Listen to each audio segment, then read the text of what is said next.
คนที่สำคัญมันมีค่าแค่ไหนฉันไม่เคยรู้วันที่สวยงามนั้นมีค่าเท่าไรไม่เคยรู้เวลาที่เรามีกันนั้นดีเท่าไรไม่เคยรู้ความคิดถึงมันทรมานแค่ไหนไม่เคย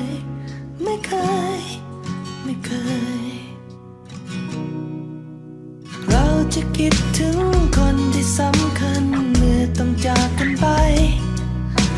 เราจะคิดถึงวันที่สวยงามเมื่อเวลาผ่านไปจะคิดถึงเวลาที่เรามีกันเมื่อเธอต้องไป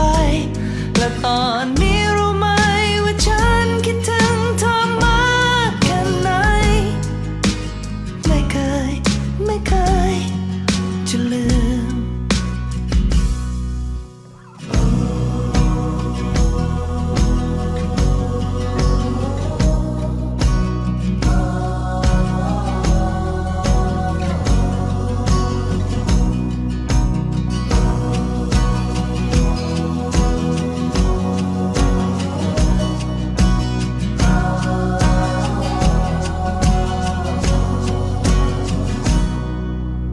ฉันไม่เคยรู้คนที่สำคัญมันมีค่าแค่ไหนฉันไม่เคยรู้วันที่สวยงามมันมีค่าเท่าไรไม่เคยรู้เวลาที่เรามีกันนั้นดีเท่าไรไม่เคยรู้ว่าความคิดถึงมันทรมานแค่ไหน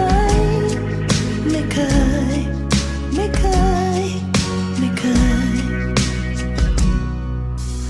เราจะคิดถึงคนที่สำคัญเมื่อต้องจากกันไปเราจะคิดถึงวันที่สวยงามเมื่อเวลาผ่านไปจะคิดถึงเวลาที่เรามีกันเมื่อเธอต้องไปแต่ตอนนี้รู้ไหมว่าฉันคิดถึงเธอมากแค่ไหนไม่เคยจะลืม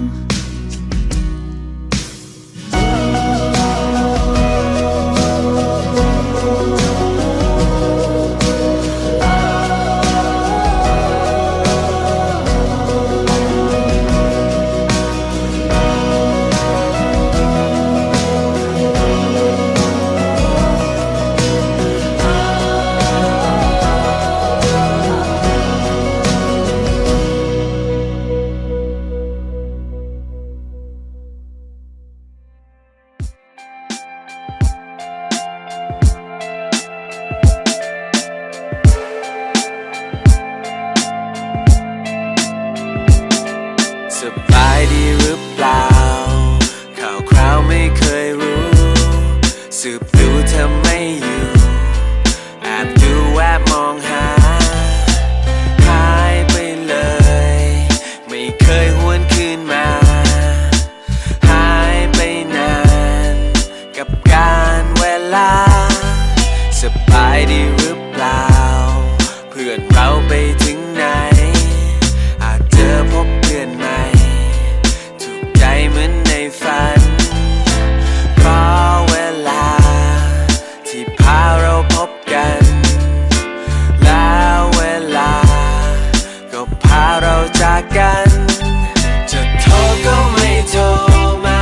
ไม่มีแม้เวลาจะบอกลาเพื่อนเก่าถ้าหากจะลืมกันไปไม่เป็นไรเพื่อนเราแค่อยากเห็นเธอโชคดี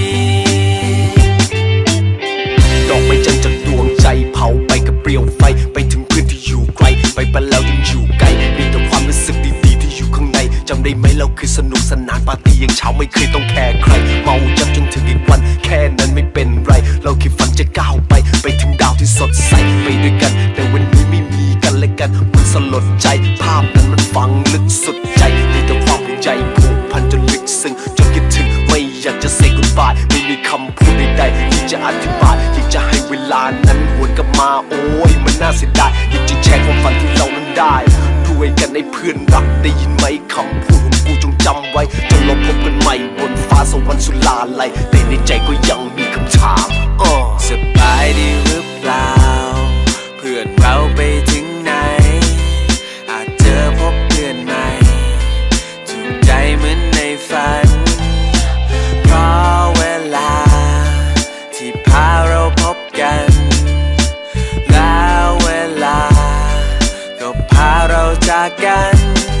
จะโทรก็ไม่โทรมาไม่มีแม้เวลาจะบอกลาเพื่อนเก่า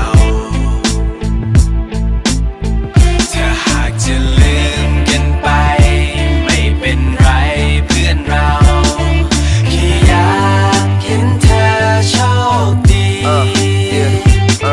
ทุกวันที่โลกมันหมุนไปผมก็นั่งดูสมุนไพรนั่งนึกถึงวันวานเวลาบรรยากาศมัน real calm อยากจะย้อนเวลา go back in the time say hello have a drink sit and talk with you pops and party line I know you be proud Tate got another tour I know you be down and Nana still good I know you love your Luke South and I can't believe เกือบจะ5 ปี since you passed wow time flies same old guy I'm still rapping hard but ที่มันท้าทาย until the day that I die ผมจะทำให้พ่อน่ะภูมิใจนะต่อไปให้เขารู้ไปเลยว่าเราน่ะเป็นลูกของใคร I got you the whole crew they miss you too they still talk about your barbecue แค่อยากจะบอก that your son is good living life how I should recall if I couldn't say นานแล้วนะ